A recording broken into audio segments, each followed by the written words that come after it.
देखिए, और मैं इसका नंबर ऑफ जो आउटकम्स होते हैं सैंपल स्पेस में उसका निकालने का फॉर्मूला भी बता दूंगा, जैसे कॉइन्स में बताया था। कॉइन्स में क्या है याद है आपको? 2 टू द पावर n, वो कॉइन्स के लिए था। अब डाइस के लिए बाद में बात करेंगे उसकी, पहले देखते हैं बेटा। अब बात आती है दो डाइस की। अच्छा, क्वेश्चन जो बनता है अच्छा खासा 2 नंबर में 3 नंबर में, वो 2 डाइस में ही बनेगा। 1 डाइस में तो बनेगा तो 1 नंबर का मुश्किल से, तो 2 डाइस का इंपॉर्टेंट है। सबसे पहले हम क्या लिखेंगे? Sample space SS। चालू करें। 2 डाइस आपने थ्रो की, पहली पे बना सकता है, दूसरी पे बना सकता है, आ सकता है कि नहीं? दोनों पे बना, पहली पे 1, दूसरी पे 2, पहली पे 1 3 1 4, पहली को स्टेबल कर दीजिए, पहली को फिक्स कर दीजिए, सब पे 1 कर दीजिए, बाद वाली चेंज करिए। पहली पे 2, दूसरी पे 1, पहली पे 2, दूसरी पे 2, पहली पे 2, दूसरी पे 2 4।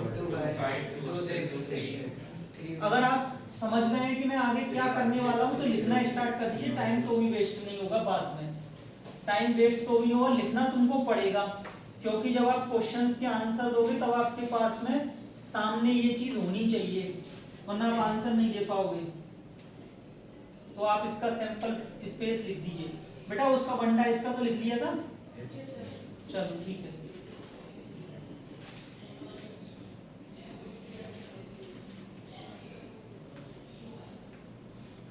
5 2 5 3 5 4 5 5 5 6 6 1 6 2 6 3 6 4 6 5 और 6 6।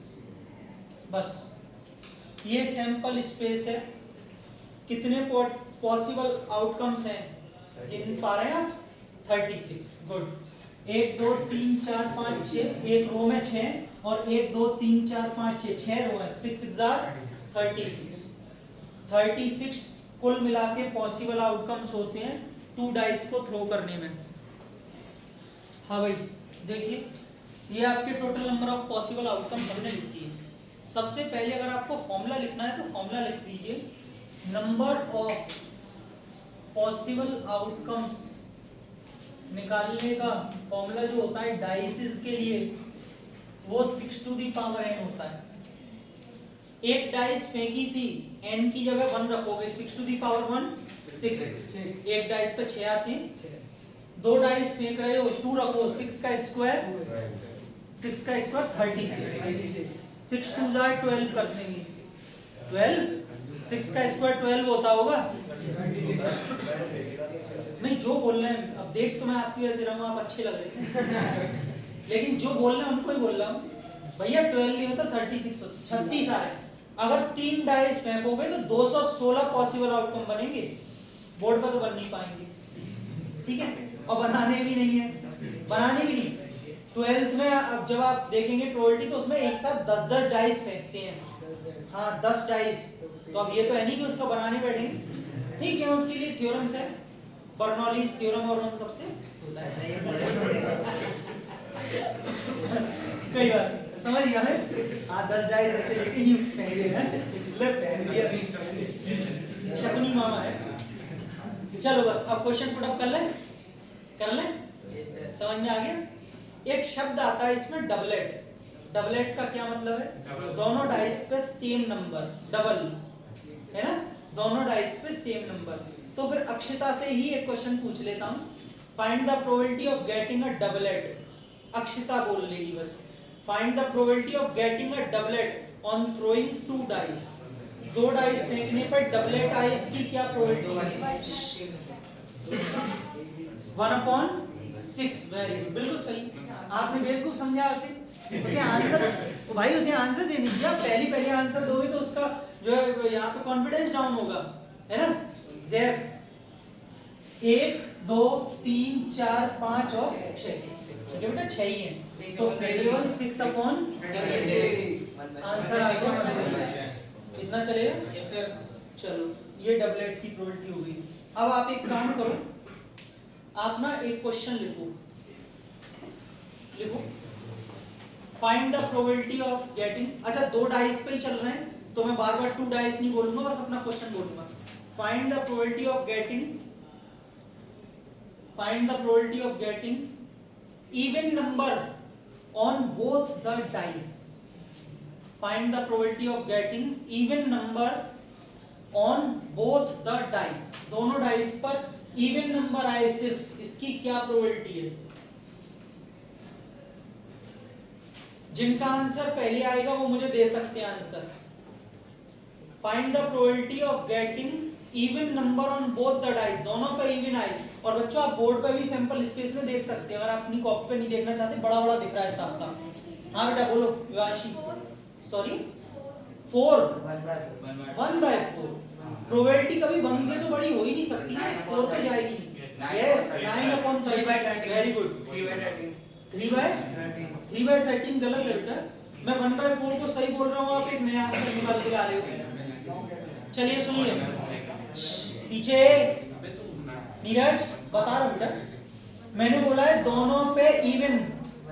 सक्षम ये वाली लाइन और ये वाली लाइन तो सुन ले अभी, ये वाली लाइन और ये वाली लाइन तो छूट ही जाएगी, कोई ना कोई एक तो ऑड है ही, उसमें ऑड से ही चालू हो रही है। इन 3 लाइनों को पकड़ा था, सिर्फ जल्दी भी करने का तरीका होता है। एक लाइन में भी लेकिन ये ऑड वाले छूट रहे हैं, एक लाइन में सिर्फ 2 इवन और 2 इवन, तो एक लाइन में मिल कितने रहे? 3। तो फिर 3 लाइनों में कितने मिलेंगे? 9। 3 3 आर 9। ऐसे करके थोड़ा जल्दी कर सकते हैं। तो बच्चों फेवरेबल में आ गया 9 और टोटल है 36, यानी कि 1/4। तो आप पूरा जो आपने क्वेश्चन लिखा है, पार्ट लिखा है, उसमें आप सॉल्यूशन लिखते जाइएगा, आंसर लिखते जाइएगा। भले फॉर्मूला मत लगाओ, फॉर्मूला घर पे लगा लेना, बट इतना तो लिखते चलो, मालूम तो होना चाहिए। और कोई बच्चा अगर फेवरेबल भूल जाए बाद में, तो फेवरेबल कंडीशन लिखते चलना, बाद में मत बोलना सर मैं तो भूल गया था कौन सा फेवरेबल था, आंसर चिपका दी मैं तो। सेकंड पार्ट,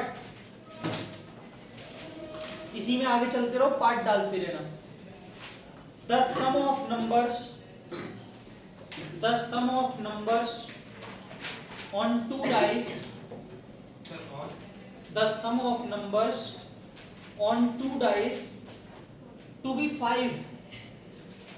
दोनों डाइसों पे जो नंबर हैं उनका सम, दोनों का सम मिला के 5 होना चाहिए। प्रोबेबिलिटी बताइए, दोनों का सम 5 होना चाहिए। The sum of numbers on 2 dice to be 5। 1/6 बेटा गलत है आपका आंसर, 1/6 तो नहीं है। 5 आना चाहिए, सम 5। देखो कैसे, एक थोड़ा सा 1/9। वेरी गुड, सेक्शन का सही है जी।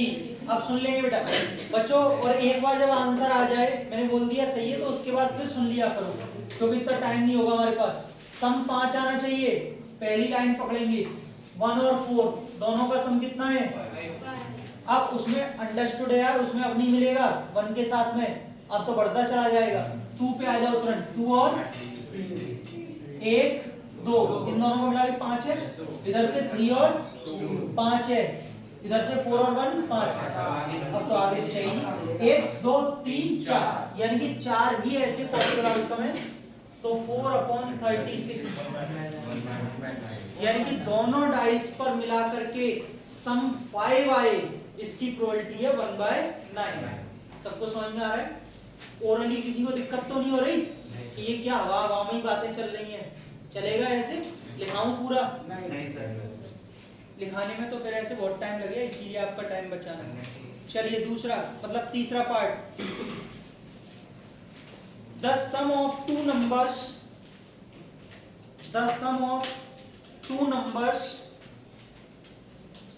on 2 dice, the sum of 2 numbers on 2 dice is more than 9। जो सम है वो 9 से बड़ा आना चाहिए, जो सम है वो 9 से बड़ा आना चाहिए। सर 9 भी आ सकता है। मैंने बेटा मोर देन 9 बोला है, तो 9 से बड़ा ही चाहिएगा, इक्वल में नहीं चाहिएगा। सॉरी 5/36 के साथ कितने बच्चे हैं? ये 7/36 बोल रहे हैं, 7/36 के साथ अच्छा 7/, ओके 5। और भी आंसर रह गए, बच्चे सॉल्व कर रहे हैं। सॉरी 1/6 कौन बोल रहा है? अच्छा हाँ सर 1/6 सुनो गर्ग, एक्सप्लेन मत करो किसी को भी, पहले बोल ले दो आंसर। 5/36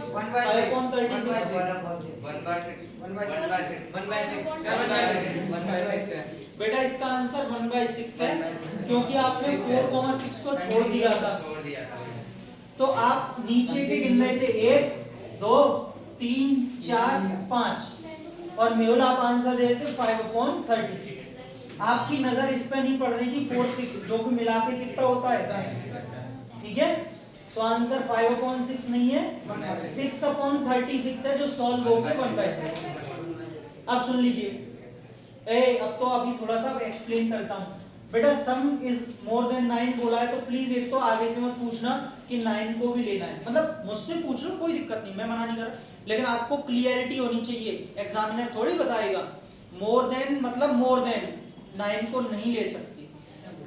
ये वाला दोनों का सम में 10, ये दोनों का सम 10, ये 11, मतलब 9 से तो ज्यादा है ना, 9 से ज्यादा है, 3 2 5 और 1 6 आउटकम मिल रहे हैं, तो 6/36 1/6 सही है। रिकॉर्डिंग चल रही है ना, मुझे डाउट था, ऐसा तो नहीं चालू नहीं कर पाया, खैर कोई बात, आगे लिखिए आप, आगे बढ़ते हैं। बेटा इस क्वेश्चन को तो आप बहुत अच्छे से इंपॉर्टेंट डाल के लिख लीजिए, काफी इंपॉर्टेंट क्वेश्चन है, मतलब पार्ट पे इंपॉर्टेंट लिख लीजिए, इंपॉर्टेंट पार्ट आएगा ऐसे करके इंपॉर्टेंट। हाँ, 2 डाइस वही रोल किए, find the probability of getting such numbers on 2 dice, लिखिए find the probability of getting, आप भी लिख लीजिए भाई, find the probability of getting such numbers on 2 dice whose product is a perfect square,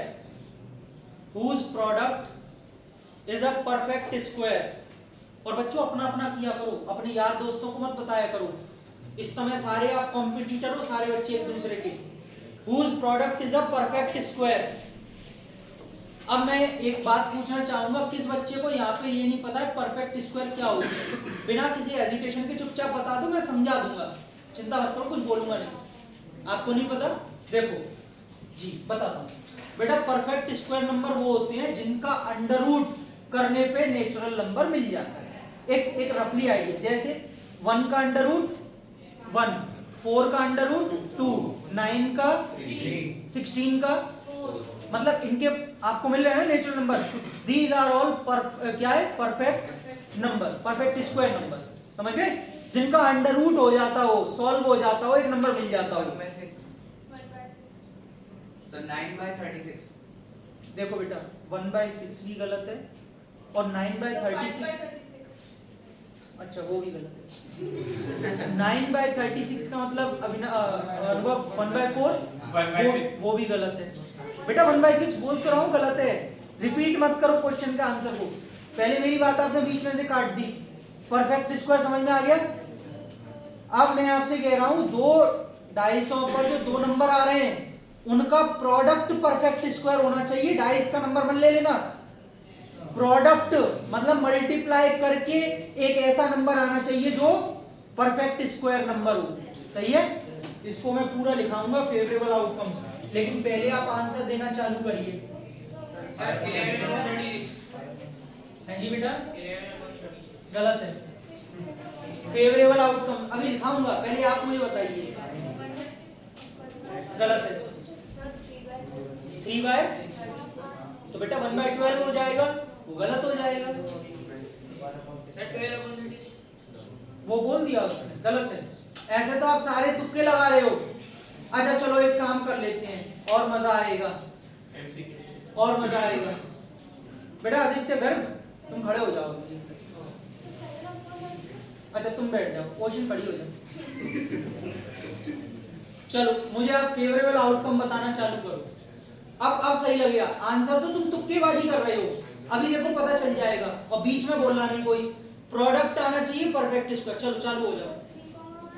3,1 3 1 jar 3 बेटा अब तक तो परफेक्ट स्क्वायर है नहीं मैं प्लस कब बोल रहा हूँ, प्रोडक्ट बोल रहा हूँ मैं, मल्टीप्लिकेशन। मैं खड़े हो जाओ। 1,4 देखो अब निकल के आ रही हैं चीजें बस। 2,2 2,2 3,3 6 का 3 हाँ सॉरी 9 हाँ सही है सही सॉरी 4,4 4,4 बोलो 5,5 5,5 6,6 आगे बोलो आगे ए आपके कितने हो रहे हैं 6 आपके हिसाब से इतने ही है। सर 4,1 मेहुल बैठा है ना तो बैठा ही है 4,7 और बैठ जाओ आपके हिसाब से इतने ही। भव्या 1,1 क्यों मैं 1 1 जार 1 का अंडर रूट नहीं होता। अभी चीख चीख हाँ तो चीख चीख के बोल रहा हूँ। अब आप बोलिए, इनके खत्म हो गए इतने ही है इनके। आप बोलिए और क्या ऐड करना चाहेंगे आप। चलो कोई भी बच्चा बोलो और कौन सा नंबर कंडीशन रह गई इसमें, कोई भी रह गई हो वो बताओ। और सुनो ध्यान से देखना। 6,5 हाँ हम लोग सोचते हैं लेकिन रहा कौन 6,5 वो 36 कर रहा है मैं क्या करूं बेटा 6 5 30 होता है। 30 कब से होने लग गया परफेक्ट स्क्वायर। ठीक है आप भी तो बताओ। वाह वही बात तो ठीक है आप भी तो सही बोलो। अरे बोलो अब रह गया कि बस क्लोज करूं यहीं पे। वेरी गुड मिल 5,2 हाँ ये तो अच्छा है। वेरी गुड से पहले इसने गुड़ चीनी खा ली। 5,2 5 2 जार 10 का अंडर रूट होता है 10 परफेक्ट स्क्वायर होता है। राहुल बोल रहा है हाँ सर रहा है बेटा इतने ही है। नीरज इतने ही है बच्चों। 1 1 जार क्वेश्चन सम नहीं करना है। 1 1 जार 1 जो परफेक्ट स्क्वायर होता है। देखो ऐसे लेते हैं 1 into 4 4 जो कि होता है। आपको टारगेट करना था 1 4 आरुष 1 4 9 16 25 36 बस यहाँ तक टारगेट करना था। इनका प्रोडक्ट 1 मिल रहा है 4 मिल रहा है इधर से 4 मिल रहा है बाकी आगे कुछ नहीं जाएगा। इधर से 3 3 जार 9 मिल रहा है कुछ नहीं जाएगा। 4 1 जार 4 मिल रहा है 4 4 जार 16 मिल रहा है। इधर से 5 से 5,5 मिल रहा है 5 5 जार 25। इधर से 6 में कोई नहीं मिलेगा बस इसको मिलेगा 6 तो बेटा ये आपके 8 पॉसिबल आउटकम्स आ रहे हैं।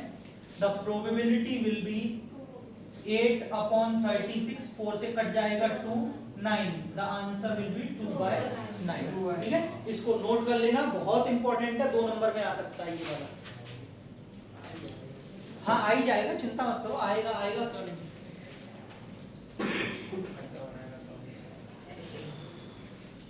ज्यादा बड़ी हो गई है।